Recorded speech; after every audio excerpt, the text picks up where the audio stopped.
everyone, this is Mrs. Heady with Chapter 8 in Mr. Popper's Penguins. The title of Chapter 8 is Penguin's Promenade. Mr. Popper soon found that it was not so easy to take a penguin for a stroll. Captain Cook did not care at first for the idea of being put on a leash. However, Mr. Popper was firm.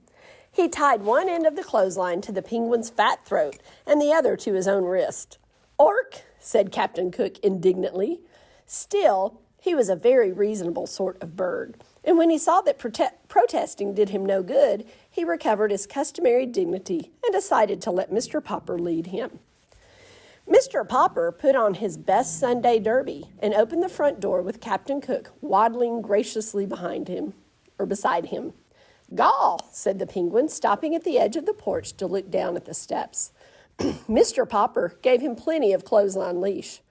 "Gook," said Captain Cook, and raising his flippers, he leaned forward bravely and tobogganed down the steps on his stomach. Mr. Popper followed, though not in the same way. Captain Cook quickly got up on his feet again and strutted to the street ahead of Mr. Popper with many quick turns of his head and pleased comments on the new scene. Down Proudfoot Avenue came a neighbor of the Poppers, Mrs. Callahan, with her arms full of groceries. She stared in astonishment when she saw Captain Cook and Mr. Popper looking like a larger penguin himself in his black tailcoat. "Heavens have mercy on us," she exclaimed, as the bird began to investigate the striped stockings under her house dress. "It isn't an owl, and it isn't a goose." "It isn't," said Mr. Popper, tipping his Sunday derby. "It's an Antarctic penguin, Mrs. Callahan." "Get away from me," said Mrs. Callahan to Captain Cook. "An anteater, is it?" "Not anteater," explained Mr. Popper. "Antarctic. It was sent to me from the South Pole." "Take your South Pole goose away from me at once," said Mrs. Callahan. Mr. Popper pulled obediently on the clothesline, while Captain Cook took a parting peck at Mrs. Callahan's striped stockings. "Heaven preserve us," said Mrs. Callahan.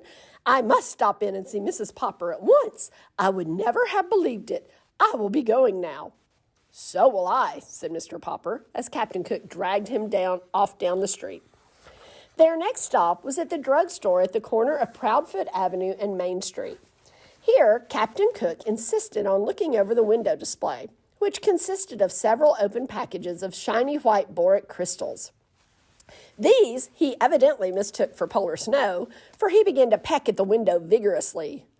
Suddenly, a car wheeled to the nearby curb with a shriek of its brakes, and two young men sprang out, one of them bearing a camera. "This must be it," said the first young man to the other. "It's them, all right," said the second young man. The cameraman set up his tripod on the sidewalk. By this time, a small crowd had gathered around, and two men in white coats had even come out of the drugstore to watch. Captain Cook, however, was still too much interested in the window exhibits to bother to turn around.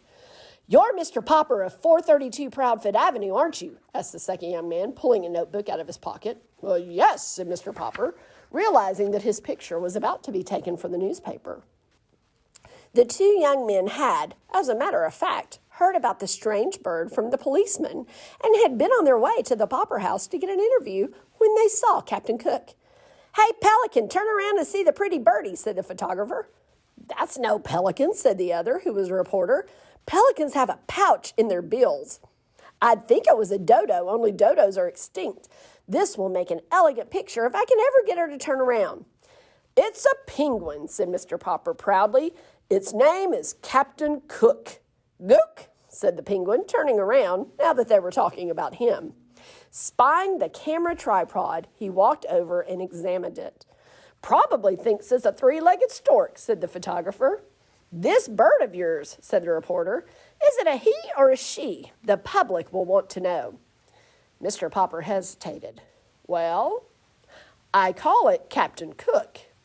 "That makes it a he," said the reporter, writing rapidly in his notebook.